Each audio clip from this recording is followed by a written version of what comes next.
Imagine a continent plundered, its people enslaved, its resources stolen. What if the architects of this devastation were never brought to justice? This is the story of historical injustice in Africa, a cold case spanning centuries, whose consequences echo to this day. We begin our investigation with the transatlantic slave trade, a horrific chapter lasting from the 1500s to the 1800s. Over 12.5 million Africans were forcibly transported across the Atlantic, with an estimated 10.7 million surviving the brutal Middle Passage. The impact on Africa was catastrophic. Slave raiding destabilized societies, depopulated entire regions, militarized politics, and redirected economies towards the capture and export of human beings, crippling internal development. Key embarkation zones included the Bight of Benin, the Bight of Biafra, the Gold Coast, Angola, and Senegambia, each a site of unimaginable suffering.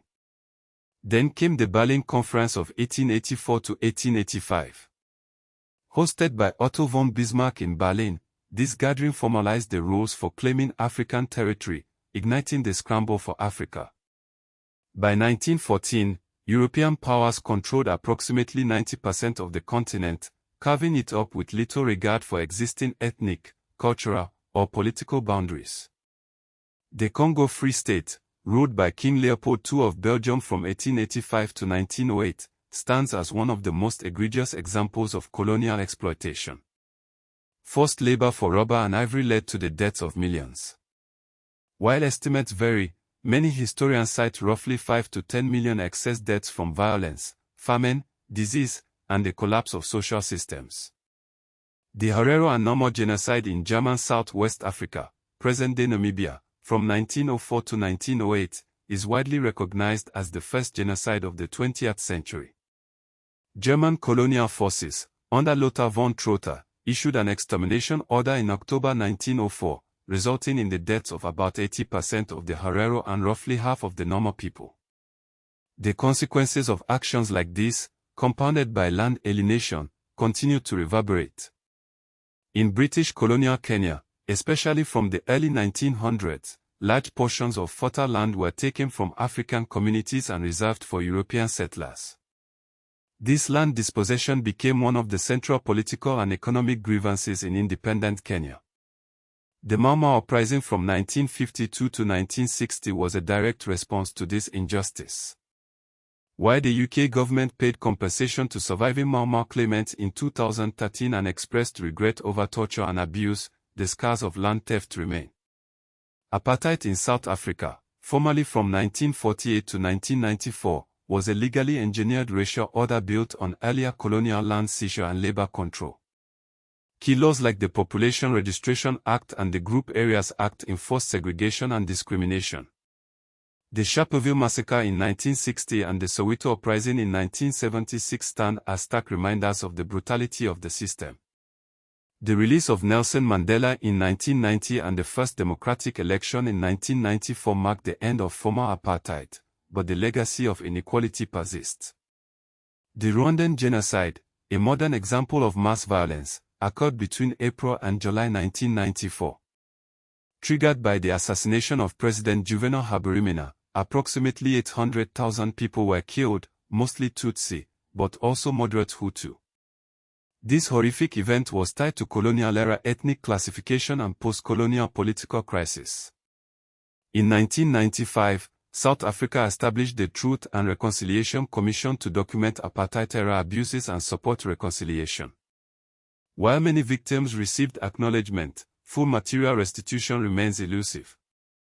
The debate continues whether truth commissions can truly substitute for structural redress. The reparations movement in Africa has a long history. The Organization of African Unity began taking up reparations as early as 1963. Today, reparatory justice is a recurring theme in AU and Pan-African policy discussions.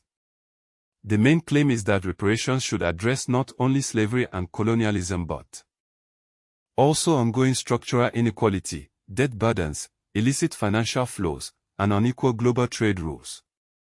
But the injustices extended beyond outright violence and theft. Colonial rule often worked through law. In many colonies, Africans were not simply conquered militarily, they were then controlled through taxation, labor codes, pass systems, identity documents, and land ordinances. In South Africa, labor control laws emerged long before formal apartheid, creating a legal infrastructure for racialized labor extraction. Even indirect rule was far from benign. British imperial administrators often governed through local chiefs, but many of those chiefs were appointed, reshaped, or empowered by colonial authorities, not merely traditional leaders. This distorted pre-colonial political systems and created long-term legitimacy problems. Colonial borders often ignored ethnic, ecological, and trade realities. Boundaries drawn in Europe divided communities and merged rival polities, helping create later conflicts in places like Rwanda, Sudan, Nigeria, Cameroon, Somalia, and the Congo Basin. Colonial economies were designed for extraction. Infrastructure such as railways and ports often served mines, plantations, and export corridors, not balanced internal development. Roads and rail lines were built to move copper, cocoa, tea, rubber, cotton, diamonds, and labor toward ports. Many colonial debts were indirect. A large share of debts came from famine, forced migration, disease, overwork, and social collapse caused by colonial policy. This is especially important in the Congo, Kenya, Namibia, and the Horn of Africa. It is a myth that Africans did not resist. Resistance included armed revolts, labor strikes, peasant tax refusal, religious movements, boycotts, and intellectual anti-colonial organizing. Examples include the Moji Moji Rebellion in German East Africa and the anti-apartheid struggle. Some of the most destructive colonial practices were ordinary. Forced crop cultivation, hot taxes, land registration systems, and labor recruitment often appear administrative, but they were core mechanisms of domination. The historical injustice helps explain long-term economic underdevelopment, weakened indigenous property rights, distorted export-dependent economies, unequal access to land, underinvestment in health and education, and extreme wealth concentration in settler or elite minorities. Colonial states often prioritize control over legitimacy. After independence, many African states inherited coercive institutions, weak taxation capacity, centralized executive power, and borders not aligned with social realities, contributing to political instability. Historical violence did not end at independence. Its legacy persists in family land claims, oral histories of massacre and displacement, trauma passed across generations, and debate over apology, restitution, and memorialization. Africa's experience helped shape modern international thinking about crimes against humanity, genocide, forced labor, self-determination, and the idea that past wrongs can create present obligations. A major argument in African reparations discourse is that Europe's industrial rise was partly financed through slave labor, colonial resource extraction, and unequal trade, while Africa bore the cost of dispossession, coercion, and underdevelopment. Today, land reform remains a central issue in countries such as South Africa, Kenya, Zimbabwe, Namibia, and Zambia, where land dispossession still shapes politics. The unresolved distribution of arable land is one of the most visible colonial legacies. Reparations politics are active.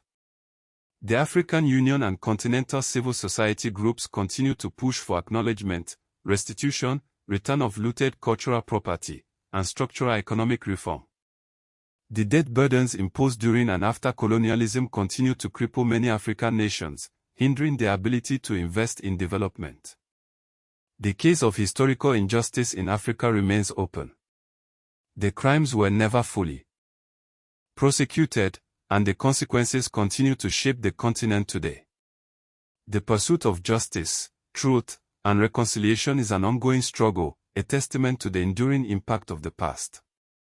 The question remains, can Africa ever truly overcome the legacy of these unpunished crimes?